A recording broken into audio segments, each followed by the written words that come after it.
Hello and welcome back to the Across the Pod NFL podcast. Week 1 is officially over in the 2023 NFL season as we look back on the headlines from the first week of the season. I'm your host Andy and I'm this week joined by a first timer on this podcast. With me today is Detroit Lions fan Aaron Fletcher. How are you, mate? I'm good, man. How are you? I'm good. I think we can both look back this weekend and be very happy for this because obviously I planned this with you last week at some point. I said you come on, and then obviously both our teams won in very exciting circumstances. So yeah, it could have been a lot worse for us both this week, but we're both going into this review of week 1 with a lot of excitement and joy. Can't wait. I really can. It's one thing to have the NFL season start and just the natural excitement of having the NFL season start, but when you win those close games, and I think we spoke before on another podcast about like some of the close, would you rather win in a close circumstance or lose in a close circumstance? Or right now, I think we can both say fresh off it, we can both say don't care, just rather have the win. Absolutely. So just to add to it. Yeah, it really is. It's one of those things where I would genuinely rather lose in a final or Super Bowl by 30 points than lose by a point, because there's no what ifs. There's no what ifs then. I think winning wise, I don't really care. As long as we get the win, I don't care whether we won by 50 points. Also, that is the dream.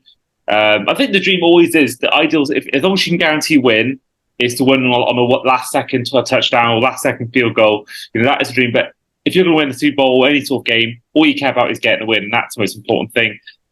So before we do go into the results and the headlines from this week, we'd like to ask all of our newcomers similar questions. So for you, Aaron, you're a Detroit Lions fan. What made you a Lions fan? So it's quite. There's a long story. There's a long and a short version of this story. I'll try and give the closest to short story as possible. There's kind of a few different parts of reasonings. One is I'm clearly a sadomasochist. I'm clearly a masochist. I love the torture and I love the punishment. For those who don't know, and if you do follow English football, I've been a Manchester City fan since we were absolutely god awful. So I missed it after a certain while of us being really good. I missed it, and I wanted the punishment again every weekend.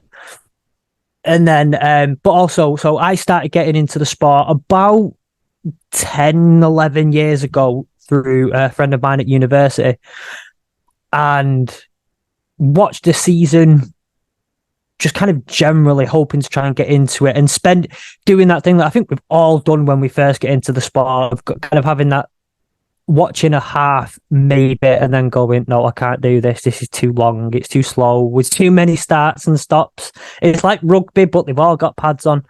So I had my season of doing that, but actually going, no, actually it's good. I like it.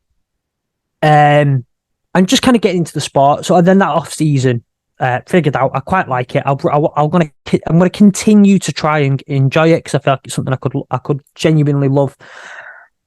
And kind of researched teams, looked up a bit about the history and things like that. And I've always found that being from Manchester, I've always taken pride in us being a working class, hard-working city. We were the centre of the industrial revolution. We were the centre of a lot of things.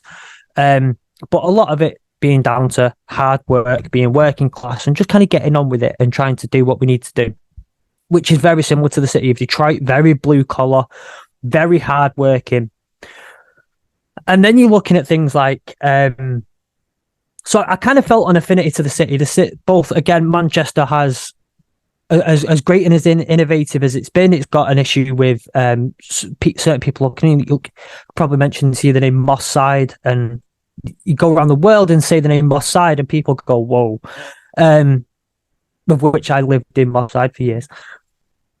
And there are certain parts of the city and certain issues that it does have that kind of override, I think, sometimes the success that the city's had and the implications. So there's a lot of that. They're playing blue. That's nice. That's always easy to start off with. I don't have to start liking a new colour. But then I'm a sound engineer as well. So one of the things I grew up on was hip hop. I grew myself up on hip hop. And I'm white. My introduction to hip hop was Eminem. Let's just face it.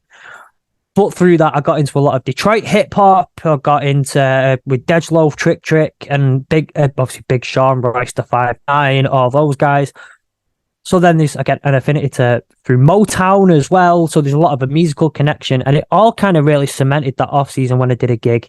And again, too late for the short story now. I did a gig with an international touring artist, just a one-off.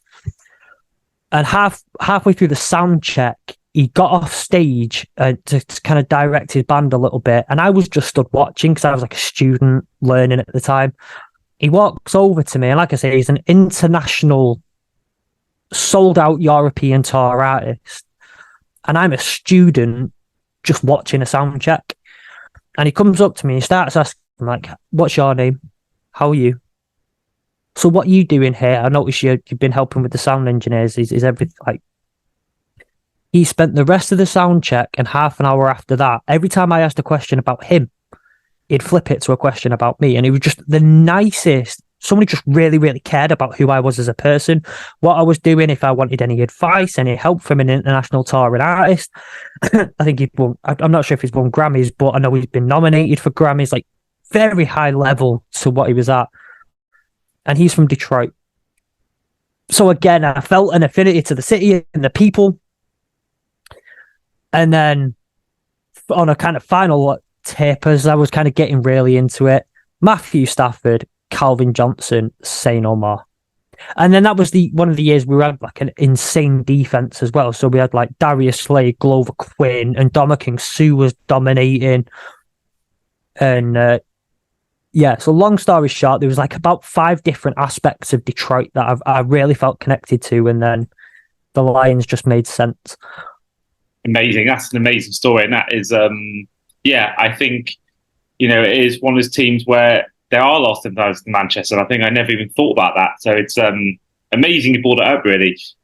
Now, we would normally, the plan was always start off this episode with talking about the Lions, as it was the opening game of the season. It's your team involved. Yep. It was a tough win.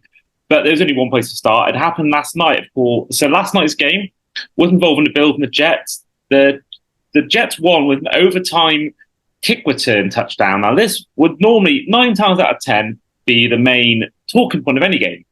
But the main talking point was, of course, the injury, which has now been confirmed as the season-ending injury for Aaron Rodgers after just 4 snaps as a Jet. Didn't even make a pass.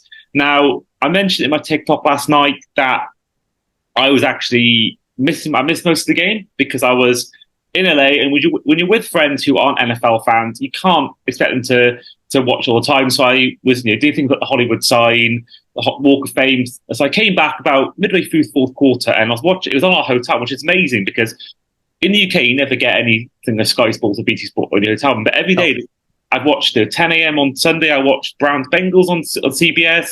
So and then I came across this on Monday Night Football, and I was thinking, midway through 4th quarter, where the hell is Aaron Rodgers? And then Zach Wilson was playing. I think, is he just playing for a few drives? Is he doing like one of those weird plays where they play the backup for a few snaps, like sort of with I think it was Mariota, the Raiders at times with Derek Carr. And then I looked up and I saw he got injured, and obviously that is the main takeaway, that he's got an Achilles injury, out for the season. The Jets did win, but for you, Aaron, just how much of an effect will this have on their season, and how badly do you think they could do now without him? I think it's a weird one. So as a Lions fan who spends a lot of time in NFC North stuff, and I've got a couple of friends who are Jets fans, all that was spoken about all summer was Aaron Rodgers and how it was the biggest story of the offseason. You look at some of the stories now coming out yesterday about some of the people who were there who were saying, like, listen, there's never been a single like a transfer that's happened that's single-handedly connected a fan base and given them so much hope so quickly. And I don't see why. And I'm kind of leading up to it. I do see why. I get it. Aaron Rodgers is Aaron Rodgers. As a Lions fan, I know all about Aaron Rodgers, for better and for worse. But at the end of the day, one thing I think we saw yesterday was I think that offense is going to struggle a little bit. They managed to get into some sort of a rhythm in the second half especially, but quite early on throughout the first half, they really struggled with Zach Wilson, and it annoyed me a little bit that they weren't focusing more on forcing the ball into Zach Wilson's hands and then allowing him a little. Okay, Zach Wilson, you might want to, you might be willing to allow him a little bit of cushion, but I think it was quite evident that offense is going to somewhat struggle for the most part, no matter how good they are. And yes, they're good. They've got a lot of great weapons other than Aaron Rodgers, but when teams start to force Zach Wilson into making plays, they're gonna struggle, whoever the receivers are. One thing that I think is not going to derail them too much, though, is that defense is elite. And I mean, that defense is absolutely quality.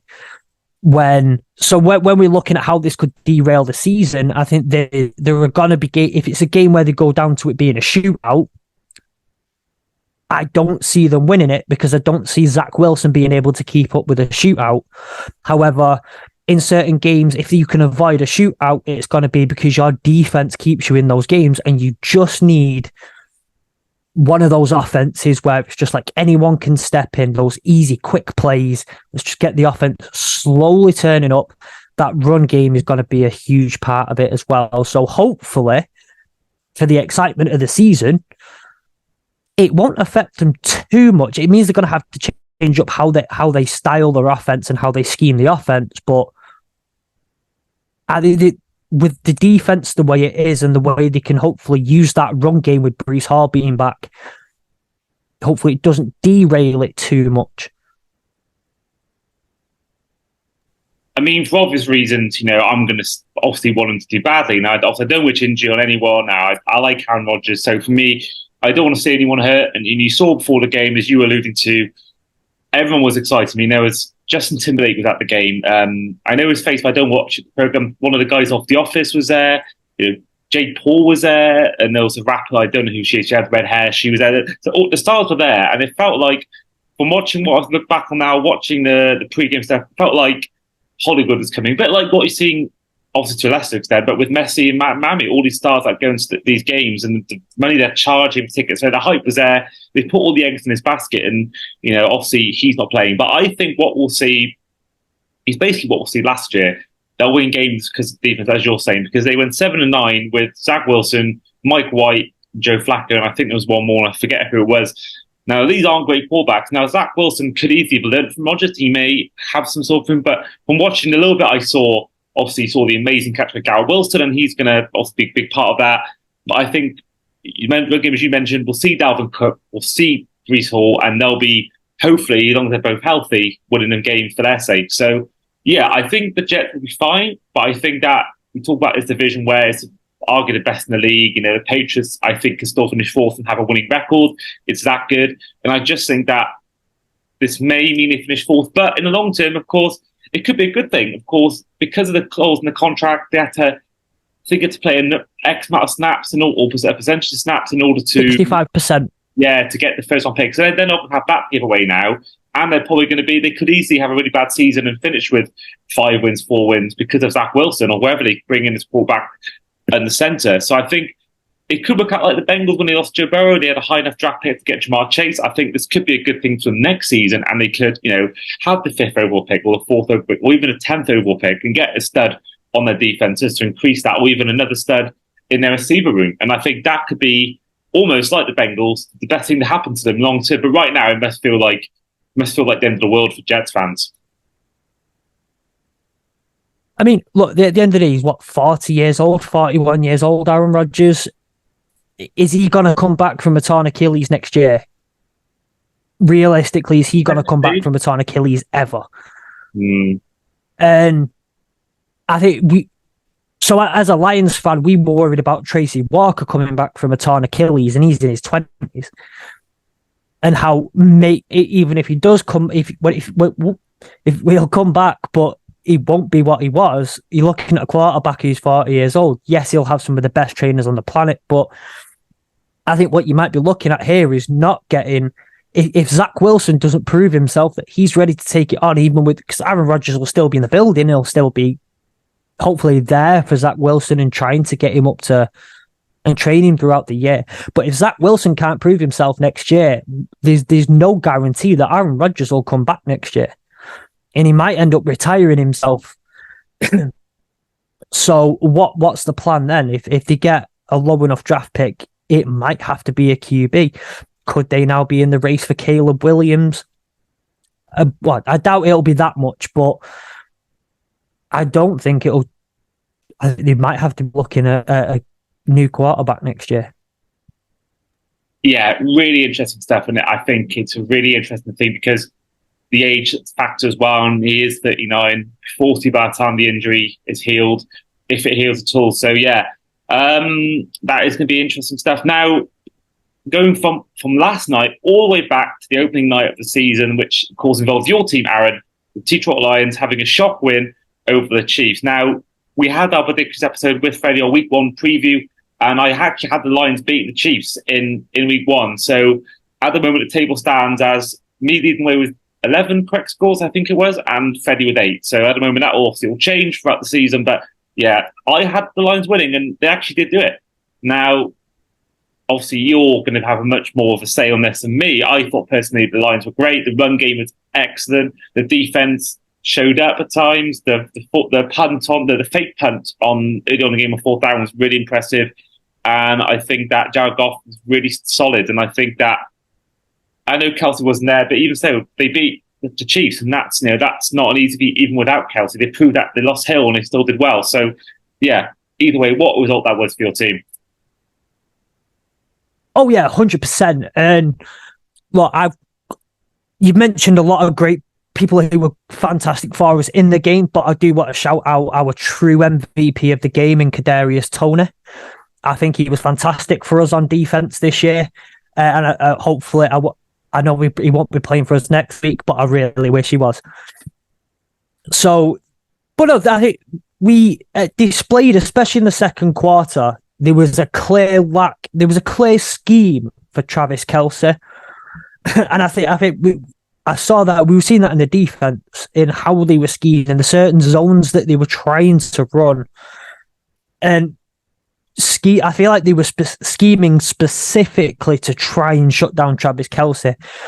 Obviously, only finding out the day before that he was out of the game, and finding out the day before that he might be out. Aaron Glenn has not truly did not truly change the scheme for whatever they were going to throw at us, and we got caught out. So the Chiefs' first touchdown was Rashee Rice got caught between CJ Gardner-Johnson and Brian Branch, and the gap between them wasn't huge. The gap between them wasn't huge, but he managed to expose right in between where they were, and that lack of communication and some of those zone coverages were really weak and not great at kind of claiming, which I think was a lot to do with how they schemed ready for Travis Kelce. However, I think there were some positives on the defense in the fact that for me, CJ Gardner-Johnson looked like he fits straight in. I don't think he looks like he's played with the team for years. The tackling was immense. He was if you watch Hard Knocks last year, you heard Dan Campbell shout like, "What to the defense? What's the point of defense? It's tackle and pursuit and tackle, pursuit and tackle." CJ Gardner-Johnson embodied that perfectly. It was if I looked and saw someone make a catch, I saw CJ Gardner-Johnson there within seconds make a fantastic tackle to bring him down. Something that we've missed before. Looking at people plays like Okudah, who couldn't tackle for the life of him, with all due respect to the guy. Oruwariye was really not. He was either getting burned or couldn't tackle, or both. And the DB room looks different. Aiden Hutchinson. Say no more about Aiden Hutchinson. And yeah, again, you look at offense. Jahmyr Gibbs looked explosive. Montgomery looked like Jamar Williams on steroids. Jared Goff. Amon-Ra, again, say no more about Amon-Ra St. Brown. Everyone in the league now knows what he's about and what he can do. And Jared Goff was last year, he was a check down king. And he's always been known as quite a bit of a check down quarterback. We used to have in Matthew Stafford, who could have a window of 2 inches, and Stafford would be like, "Fuck it, let's go, let's try it anyway." Jared Goff would check down. I also felt like he was very comfortable last night. Not last night, on Thursday night, throwing into tight windows. He's comfortable and confident when he's got Amon-Ra in a tight window. He's got Josh Reynolds in a tight window. He's got... so I think there was accumulation of a lot of things. Of course, it was a sloppy win at times.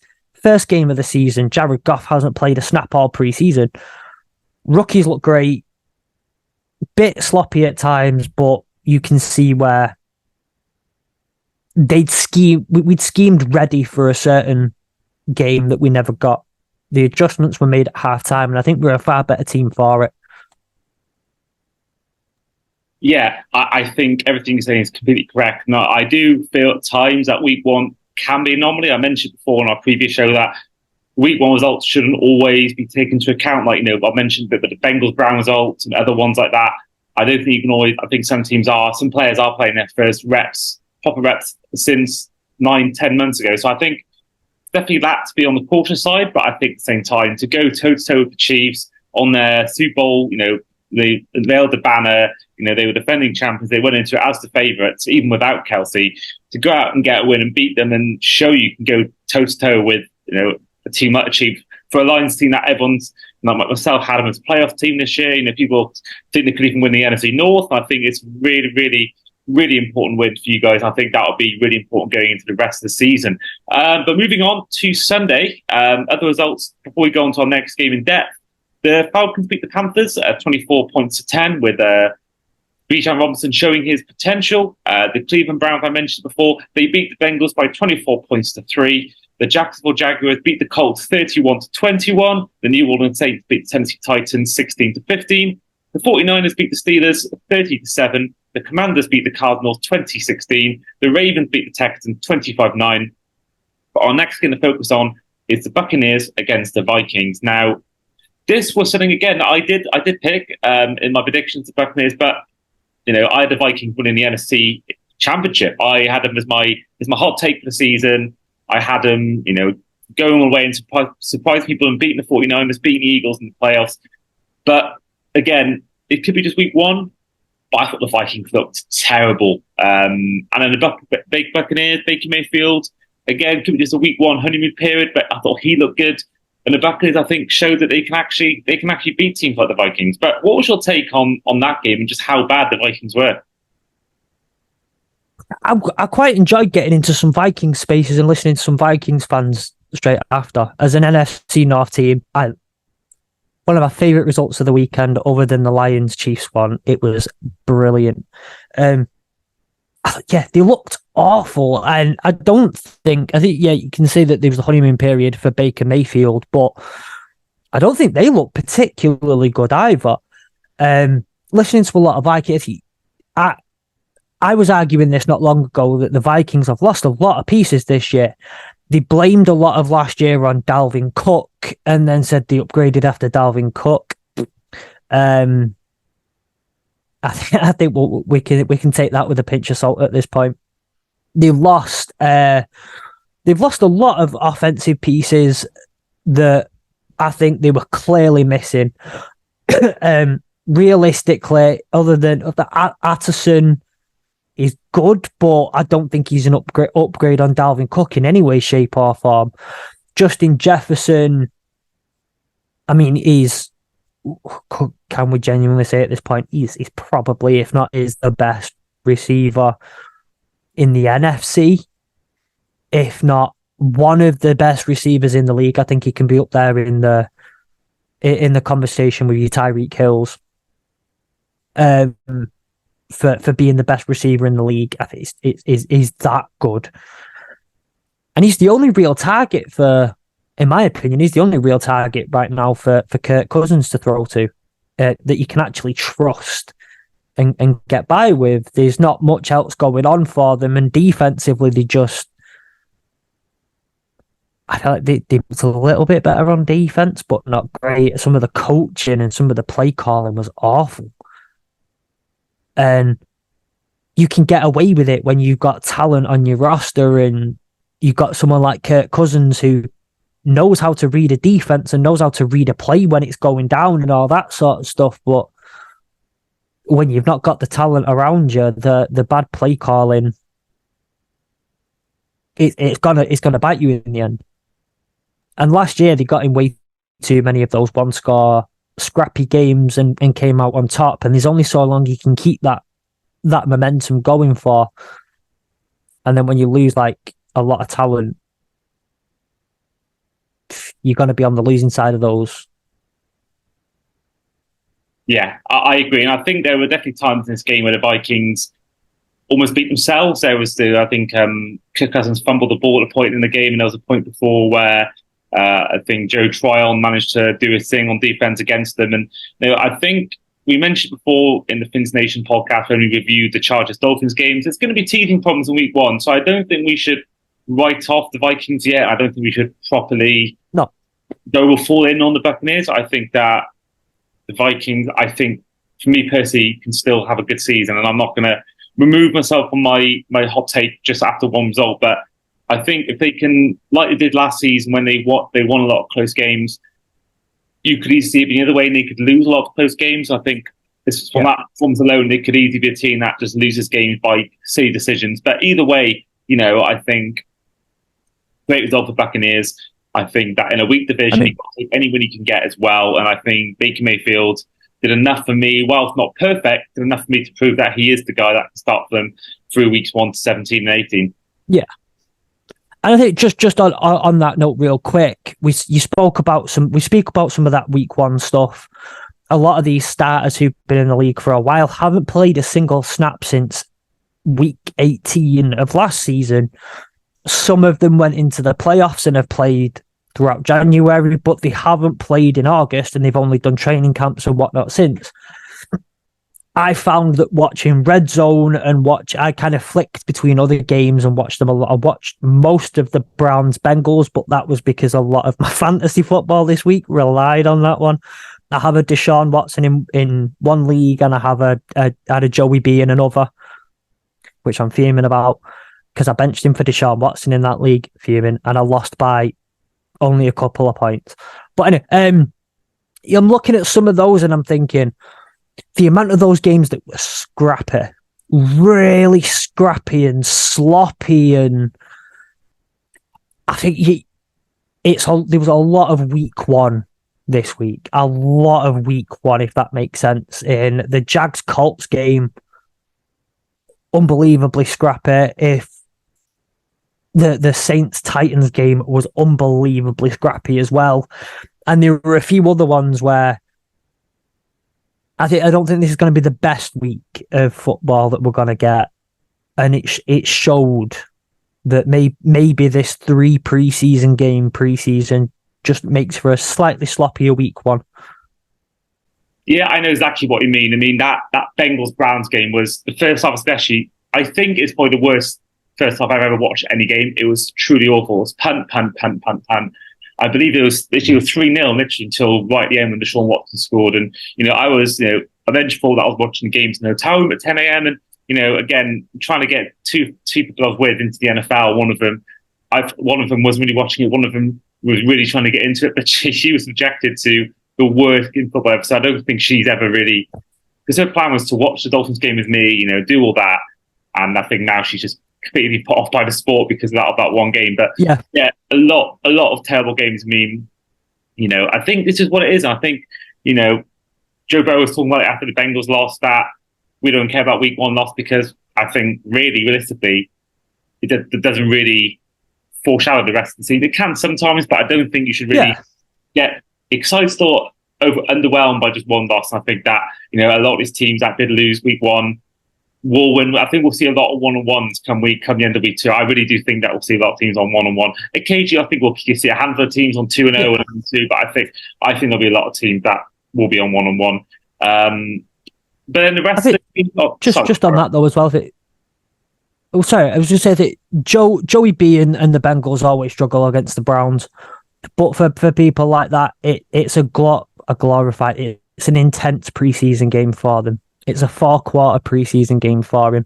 And I think you're right. It's apart from the Lions, there's going to be a lot of 1-on-1s rather than 2-0s and 0-2s. But we will be the exception to that rule. we'll see.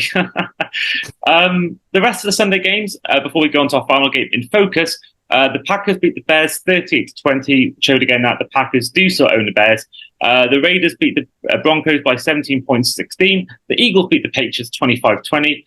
The LA Rams beat the Seahawks 30-13. And in the Sunday night football game, the Dallas Cowboys, who humiliated the Giants with a 40-0 win. But the final game we will cover this week is the game that happened on Sunday afternoon, or Sunday evening for those UK fans. Arguably the game of the season already, as the Dolphins beat the Chargers in LA by 36-34. Now, before we do carry on, I have done a review of this on the Fins Nation UK podcast with Kadeem Simmons. So if you want to even more further in depth chat about this game, do go onto that podcast. You can have a listen to that. But this game for me, what a game it was. I mean, I was at the game last year when we lost to Chargers in the same place, and we were terrible. So for me, it was so good to see the team, actually be competitive and actually beat them. And the performance we had, I mean, Tua had 466 yards, 3 touchdowns, 1 pick. Tyreek Hill had 215 yards, 2 touchdowns. The defense, run-wise, were terrible. Couldn't stop, I think, without over 200 yards of rushing against the Chargers. Eckler had over 100. Josh Kelly had around about 90 rushing yards, but the pass and defensive times was really good. I mean, the stops from Jaden Phillips and Zach Sealer towards the end of the game really won us that game in the end. And, it was just an all-round what game it was. And it was so nice to see us win one of those games rather than lose them. But what was your take on that game as a neutral? It was a great game. It really was. It was, I think we were treated to arguably the best of Tua. Or up there with some of the best of Tua. I think we were treated to a great game by Justin Herbert. Well, a very good game by Justin Herbert. Eckler, I think, was it like a 70-odd yard run that Eckler went on, finding some of those gaps was brilliant. I'm someone who does like the defensive side of the game, don't get me wrong. I'm not one of those kind of, I need it to be 40-odd for me to enjoy it. I love the defensive side of the game, but you can't go wrong with a game that feels a bit like a shootout and it's big play after big play after big play. But I think one of the things that I think goes without saying, but it does need to be said, well, not need to be said, but Tyreek Hill, end of discussion. Yeah, I mean, I said before in the Fins Nation, he's by far the most unguardable wide receiver in the league. I mean, if you get him in his stride, I mean, how can you stop him? And I think with Jalen Waddle, him as well, and obviously those two receivers alone can just win you games alone. And Tyreek Hill is, I think it's not really a high bar, but he's by far the best receiver I've ever seen wear a Dolphins jersey. Now, I'm a big Kenny Stills fan, but Tyreek Hill is 10 times the wide receiver he was. And, over 200 yards, 2 touchdowns. He is our MVP. As good as Tua has been, Tyreek Hill, he is the man. He really is the man, and I got a lot of love for him on the field anyway. And I think it's what a performance that was, and it was just good seeing Tua win a big game because there's been as good as he's been last season. The big takeaway for myself and other fans was that he didn't win the big game. In the 49ers game, he lost. He lost the Chargers game, and yes, he had the Ravens come back, but for a lot of the game, he was terrible. And there was games against, I think, the Titans a couple of years ago when he lost to Week 18 to get into the playoffs. We always lost to the Bills by 40-odd points. So it was really good seeing to silence some critics. I don't think he's got many anymore, but I think he's definitely done enough there to silence. It was a shaky start there with the fumble and all that early on in the game, but for me, it was just really good seeing him in a close game perform when it matters on a third down in the fourth quarter late on and do the business. I think, look at last season, and I feel so bad for Tua last season that given what had happened to him on 2 occasions in a very, very short space, 2-3 occasions in a very short span of time. Last season he wasn't up to it at all. And I don't think it can really be put down too much to like, Tua wasn't this or that. Last season, it wasn't his fault at all. He's had a full off season now. He's healthy. He's ready to go at it. And I personally do think that, like, if Tua stays healthy this year, that's the Tua that you'll get all year. If Tua can stay healthy, that's the Tua you'll get. And that's why, for me personally, everyone was talking about the Jets and the Bills, who's going to take the division.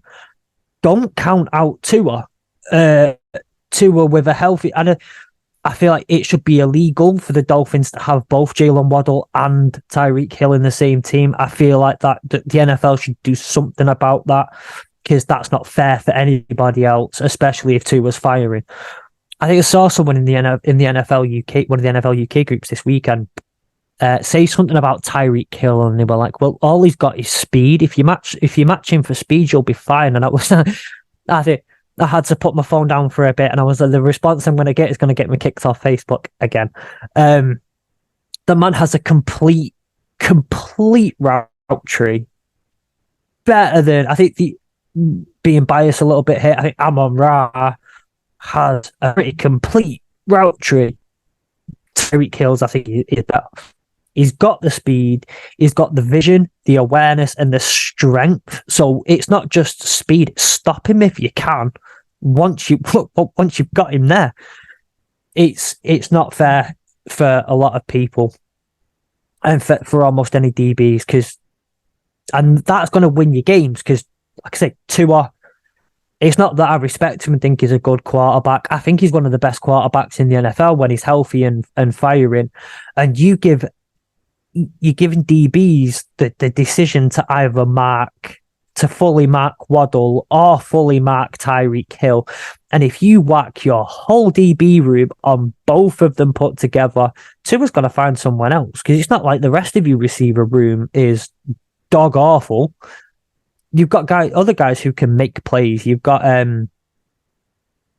Gesicki, and your wide receiver room, and the guys with hands on your offense they're not Kadarius Toney. So yeah, I mean, it's, looking at the rest, the next best receiver was 40 yards, and that was tight end Durham Smythe. I mean, you look at, it's not, I think, you've got Braxton Berrios, you've got Eric Kuzumana, and these are okay receivers in my eyes. They're not absolutely, as you say, dog awful, but I think that, hopefully I hope this year, unlike last year, if that does happen and both these receivers are taken out of the game by DBs, I think hopefully you can rely on the run game, and hopefully you can rely on Raheem Mostert or Devon Achane, who actually proved a little bit in preseason that he can do something with the ball in his hands as well. So, yeah, the excitement's there, and I'm really looking forward to seeing, how we do the rest of the year. But, I'm fully aware that there'll be games where we play against much better coaches than Brandon Staley. So, yeah, hopefully our defense does better against run, but at the same time, you can't deny just how good that was. And of course, mentioned the Bills and Jets game. Of course, the best thing for us was to lose that game, because the Jets are going to lose games now because everyone just not being there, whereas the Bills haven't got any injuries. So now they've got a loss in their books already. I think that's a really beneficial thing for us going into the rest of the year. Yeah, and I don't think, looking last night, that the Bills, the likes of the Bills, the run game didn't look that strong. At all. It did not look strong. So, of course, you're going to come up against, Austin Eckler's great, but you've got to come up against equally very good, if not better, running backs at some point. It is what it is. You've got to come up against Breece Hall twice, and what a game he had last night. You've got to come up, and Dalvin Cook in the same offense. You've got to come up against him. You're going to come up against better running backs. You're going to come up against, but you're also going to come up against worse ones. You're absolutely right. The best thing you could have had there. The Jets, like I said, they're not done this year, but I think the division's out of the question now. But I don't see any reason now in that sense why you plug up those gaps a little bit. Well, I don't think the division is now no longer a question, or for me, it never really was a question of Jets or Bills. Dolphins have to be in that conversation now. Couldn't agree more. And that is a great way to end the podcast for today. So, first of all, huge thank you to Aaron for coming on the podcast today. For those listening or watching on YouTube or listening on Spotify, how can we find you on social media?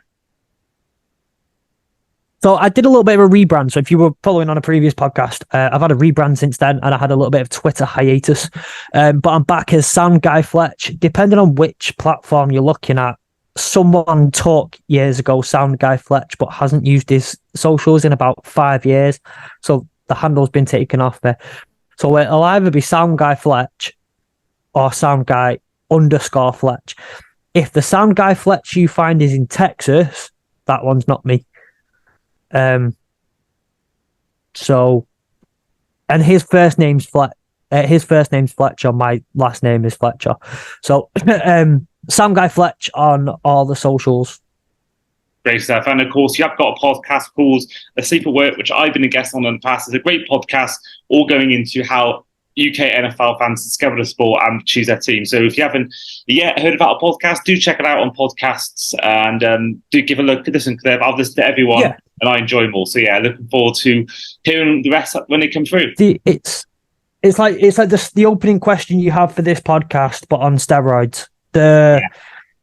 Because it's a great question, but I'm not that. I don't get into that much detail about anything else. We'll just carry on talking about that story and how you choose your team and all that sort of stuff. So if you like the first question that Andy always asks, you'll love my podcast. Amazing stuff. But yeah, this has been the Across the Pod NFL podcast. I've been your host, Andy Davies. This has been Aaron Fletcher, and we will see you guys for our next episode. See you then. Hey!